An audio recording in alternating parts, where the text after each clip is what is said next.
guys! So today I'm here for Top 5 Wednesday. Top 5 Wednesday was created by Lainey from Ginger Reads Lainey and is now hosted by Sam from Thoughts on Tomes. Both channels will be linked down below. So this week's Top 5 Wednesday are top 5 characters that you are most like, and so I have created a small list of characters that I have similar traits to. Obviously it's going to be kind of hard to find a character that you're really similar. I do have like 1 or 2 on the list. But mostly it's just characters that I have different personality things in common with. So that being said, let's get to it. The first character that I have in my pile here, because I didn't really put them in any kind of order, I'm just pulling from a pile, is Usagi from Sailor Moon. I too am very lazy and don't like doing a lot of things, but I feel like I kind of pull through for everybody when it matters. Like when if someone needs me for something, I'm always there if I can be, and so is Usagi, despite the fact that she'd rather just be in bed eating snacks. I have that in common with you.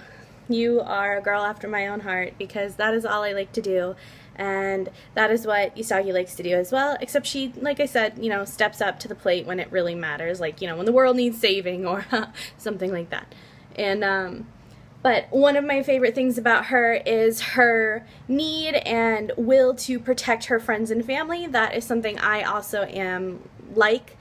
I'm very close to my family and my friends, and I would do anything for them. And so that is what I have in common with Usagi from Sailor Moon. The next character that I have here is Rosalie from Twilight. While Rosalie is a bit excessively mean to begin with, I am not like that. However, you find out, I think it's in, I haven't read these in a really long time, but I think it's in Eclipse that you get Rosalie's backstory, and it's pretty tragic, and but what, like, that's kind of where her bitterness stems from. All she ever wanted was a happy married life and a family of her own, and she wanted to grow old, like she wanted like a domestic life.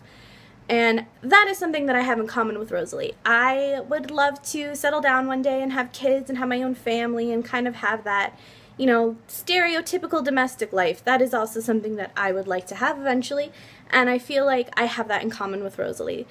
I may not be as bitter and mean as Rosalie was about it initially, but I do have that similar goal with Rosalie. In Breaking Dawn, once Bella and Edward have Renesmee, Rosalie, like her inner mom gets to come out, and that's kind of like how I am. I'm kind of the mom to everybody. I'm ridiculous. Like, I'll be out with my friends and be like, oh, are you guys all warm? Do you have sweaters? I have sweaters in my car. Are you guys hungry? Are you okay? Like, you don't look so good. Do you feel okay? Like, I'm such a mom. It's ridiculous. And I feel like kind of that's what Rosalie becomes as well as in Breaking Dawn, and so yeah, we just have that mom gene. The next character that I have chosen is Katniss from the Hunger Games. Katniss would do absolutely freaking anything for her sister, and some of you may not know this. I've talked about my brothers before, but I actually have 9 brothers and sisters. I have 2 sisters, 4 brothers, and 3 stepsisters. So I have a very large family, and I love all my brothers and sisters. I have 2 brothers that live with me, very close with them because I grew up with them. You know, I'm the oldest one, so I've been with them every day since they've been born. And there is not a single thing in this world I wouldn't do for my brothers and my sisters. And I feel like I can relate to Katniss on that level. The need to do anything for your family, and that is how I am. I'm very close with my family, and I know I wouldn't survive the Hunger Games, but I would definitely go into them if it meant my brothers and sisters did not have to. The next character that I have a lot in common with is Scarlet from the Lunar Chronicles, and, you know, Scarlet. Scarlet, I think I've mentioned this before, but when I was reading this book, I initially did not like Scarlet.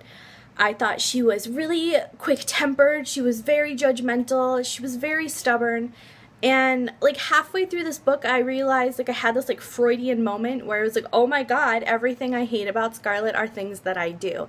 I too am very quick-tempered, I'm very judgmental and I am very stubborn, and these things I didn't like about Scarlet were things that I am guilty of doing constantly. And so I don't know what that says about me as a person, not liking her, but anyway, I actually grew to love Scarlet, and if you put a gun in my head and made me pick a favorite character from the Lunar Chronicles, it would probably be Scarlet. Her story was the one I was the most invested in. Like her ending and her and Wolf's ending and everything like that. But I definitely relate to Scarlet. She also has a very complicated family, and I also have a very complicated family. And like, she's not on good terms with one of her parents, as am I. And so it was just very easy for me to connect to Scarlet once I realized that those connections were there. And definitely, I have, in literature, I think Scarlet is one of the characters I can relate to the most.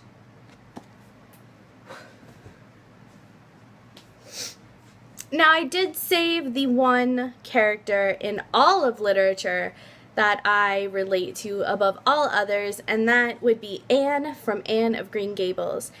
Anne is a dreamer. She is a type of person who lets her imagination carry her away. She is very dramatic.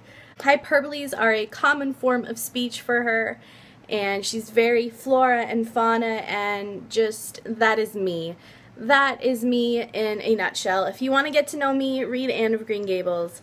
She's a writer. She very close with her family and her friends, and I remember reading Anne. I don't remember how old I was, but I want to say it was 7, because I feel like I was in the second grade. I'm pretty sure I was in 2nd grade. But I remember reading this, and I remember telling my mom that, "Mom, have you read this book?" Which she had to have. She's the one that bought it for me. She was like, "Mom, have you read this book? Is that why I am why I am?" And like, 'cause, you know, you're 7, you think, I thought my mom made me the way I was, which, I mean, in a way she has. But that, I remember saying that to my mom, and my mom started laughing. Mom laughs at me a lot. But yeah, so Anne, I relate to Anne so much. If you know me in real life, or if you stay on this channel long enough, you will see I'm a very, very dramatic person. I over-exaggerate things all the time, and I just love Anne so much because Anne gave me somebody to relate to, and anytime I was feeling lonely as a kid or out of place, I would think of Anne of Green Gables and how Anne was, and how Anne eventually found everything she was looking for. And so, like, as a little kid, that kind of was like, oh, you know, if Anne can do it, I can do it, we're the same. So, Anne Shirley, for sure, is the character that I can relate to above all others. So thanks for watching this Top 5 Wednesday. I really enjoy doing Top 5 Wednesday. Sometimes if I can't really come up with a list I'm satisfied with, I don't do it, but I try to do Top 5 Wednesday as often as I can. That being said, let me know what characters you have things in common with down below. I love talking to everybody in the comments, so let's keep that up. It's one of my favorite things about doing YouTube, is finding other people who like to flip their crap out about books. So yeah. If you like this video, don't forget to like, comment, and subscribe down below. Let's be friends. I love having friends, and I will see you in the next video. Bye!